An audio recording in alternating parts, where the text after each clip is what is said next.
On a cool Thursday morning in March of 2020, I was sitting in my Texas history lecture in community college when my professor walks in and begins to address the class, and he gives us a little anecdote about this barbecue he went to over the weekend. He's always been a pretty witty guy, so this is nothing out of the ordinary. He said when he got there and someone offered him something to drink, he said, "I'll have anything but that Corona.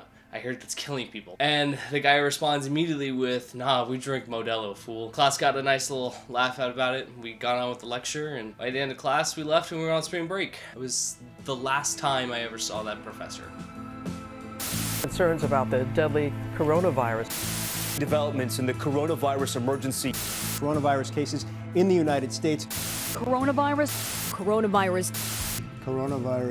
COVID-19. COVID-19. This story just reminds me of how, while we were all aware of coronavirus in the early stage of the pandemic, we were all mostly blind to what would end up happening. How we'd go from our everyday lives to having to use half a square of toilet paper after door dashing Taco Bell for the third time this week. It was the nightmare none of us imagined and none of us wanted. We spent more time at home, collectively realizing, wait, I can do my job in my bedroom, in my pajamas? Prior to the pandemic, only 6.5% of the private workforce worked from home, remotely. Specifically computer systems and related services, only about 19.9 of them worked from home or remotely in 2019. By 2021, that number skyrocketed to 62%. And for those that worked jobs that couldn't be done from home, they saw their jobs disappear. Some of them ended up lucky, and if you could describe it that way, as being labeled as essential. It means they continued to go to work even through the pandemic, but in most cases with no hazard pay. By May of 2020, the unemployment rate in the United States hit 14.8%. It's the highest we had ever seen in the 21st century. Money was tight, and millions were left wondering, scared of how they're gonna make it out of this era. To our reluctance, though, companies saw this as an opportunity to move more wealth from our pockets into their own. This was all in the name of stimulating the economy. Subscription services, food delivery, e-commerce, it all boomed and hit record highs during the lockdowns. Amazon saw year-over-year growth in July at about 40%, where the previous year they only saw about 19%. But even with the increased traffic to Amazon, consumer confidence tanked at this time and has not recovered since. And for most people, we never really saw a gain from this increased traffic to e-commerce, outside of ordering some of our essentials online instead of driving to the local store. And because of the boom in work from home, tech companies and tech retailers saw a massive surge in revenue in this time. Best Buy saw revenue increase to about 8% and 9% in 2020 and 2021. And Microsoft saw an increase from about 14% and 20% in the same time. Although it should be noted that Microsoft never saw revenue dip below an increase of about 10% for the previous 3 years. And who could forget about Zoom, the platform that kept us face to face through the entire pandemic? Zoom's seen an eye-watering 325% revenue increase during 2020 alone. I want to focus on one group, PC part manufacturers and tech giants, specifically AMD and Nvidia. Advanced micro devices saw revenue increase to about 45 and 68% in 2020 and 2021. And Nvidia saw an increase of about 52 to 61% in the same time period. If you looked at the data alone, you would think that these companies and their install base are just riding on cloud nine. But for the consumer, things felt different. Like, we weren't sharing in this economic prosperity that these major tech companies and retailers were. Almost like there's something else afoot here.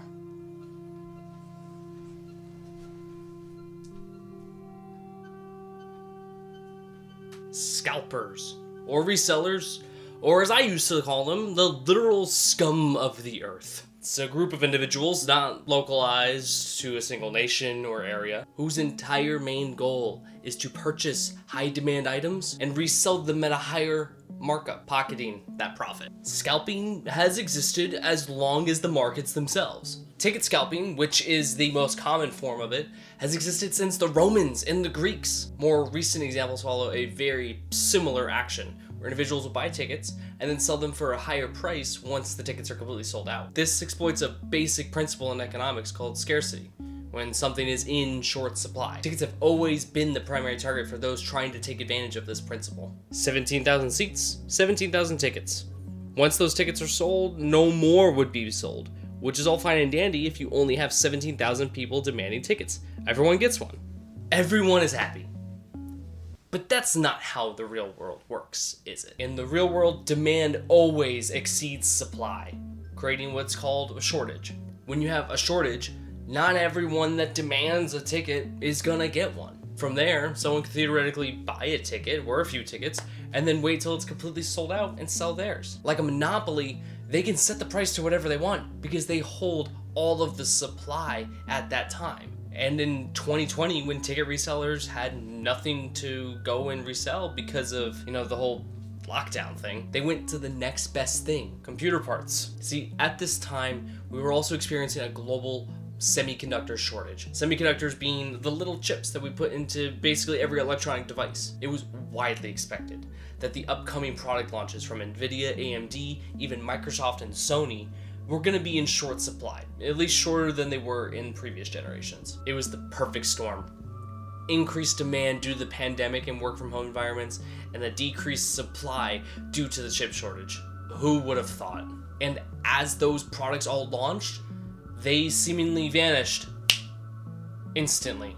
See, what happened was those resellers, those scalpers, they deployed what they've used countless times in the past, buying tickets. Bots. Bots were used to buy up supply before anybody could even see them become available. While the exact number's not widely known, it's estimated that anywhere between 50,000 and 100,000 of the RTX 3000 series cards alone, that single product line, was sold on eBay by scalpers. That's enough to make a grown man cry. And this made a lot of people angry, myself included. It wasn't until 2022 when those cards became consistently available. And that's when people started to get their hands on them. That's when I got my hands on mine. And for my old viewers out there, yes, I did finally get one, a 37. I put Andrew Garfield on it. But between this so-called paper launch and being able to get our hands on these things, people were angry.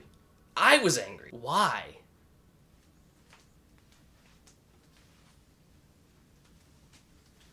These cards were nothing more than big hunks of metal and silicon to make our Fortnite dances look nicer. People were furious. There were numerous rants and videos all over YouTube from even some of the most popular creators. I centered my entire channel around this idea of being mad at these people. It exposed a shortcoming in our collective psyche, instant gratification. See, for the previous 5-ish years, we had grown accustomed to the idea of getting what we wanted, whenever we wanted, and as quickly as possible, without ever needing to leave our home. Amazon pioneered the same-day delivery model as early as 2015. Next-day delivery became standard for Prime members in 2019. But I think there's something larger afoot here, something that can't be explained by sales data. I'm talking about the idea of the Burnout Society. Byung-Chul Han, a German philosopher, had been writing about the idea of the Achievement Society for some time now. In his book, The Burnout Society, Han explains that we have transitioned from being one of a disciplinary society, one of you must, to an achievement society of you can. This society is centered around the idea of bettering yourself, no matter how narcissistic it is. This crusade towards achievement and being whatever you want to be led many down the path of anxiety, depression, and burnout. The thought that if you aren't doing something to better yourself right now, then you are already behind. And here we saw scarcity and achievement collide, and it wasn't pretty. For one, failing to secure a new GPU or even a new gaming console was a failure to keep up with society, failing at a micro achievement. They saw the hype around it, and they felt so let down by the system that gave them so much hope, to the point that some gave up entirely.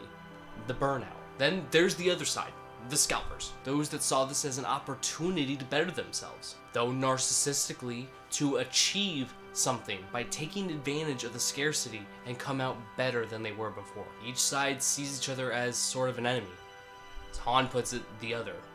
The people that stand opposed to what their ideas are. To the everyday consumer, the scalper was the enemy for preventing them from acquiring this tool, something to put them further in society, keep themselves relevant. To the scalper, the everyday consumer is working against them to stop them from making money from achieving more. But Han has a different point of view on this. He sees the enemy as sort of the system. The system makes us believe that this pressure is our own choice. You see, the frustration they're feeling is ultimately turned inward. The idea that this achievement subject must accomplish more, Han describes as the infinite pursuit of improvement. That's what leads to burnout. Exhaustion that comes from constantly having to prove our worth, not to ourselves, but to others. It's no question that it got completely out of hand on both sides, leading to the point of even violence. This event, it exposed in our society our biggest flaw, our over-reliance on material things to the point that we were even willing to shed blood for it. And I'll leave you with this. In the past, we put value on things for how it made us feel, where now, today, we put value on things for how it makes others feel about us. The brand new iPhone, new gaming consoles, our brain knows no different the dopamine hit from playing and winning a game of Call of Duty than winning a game of tic-tac-toe. But it's about the optics on the outside that determine which one we reach for. This is a topic I want to dive into more. And if you want to go on this journey with me, please consider subscribing. Join this conversation as we figure out how we can overcome this digital panopticon. In the description, I'll leave a link to Punctual Han's The Burnout Society. It's a fantastic read, very short. I think this is by far one of the more eye-opening books that I've read in the last year. Thank you for watching, and as always, I will see you in the next one. Bye for now.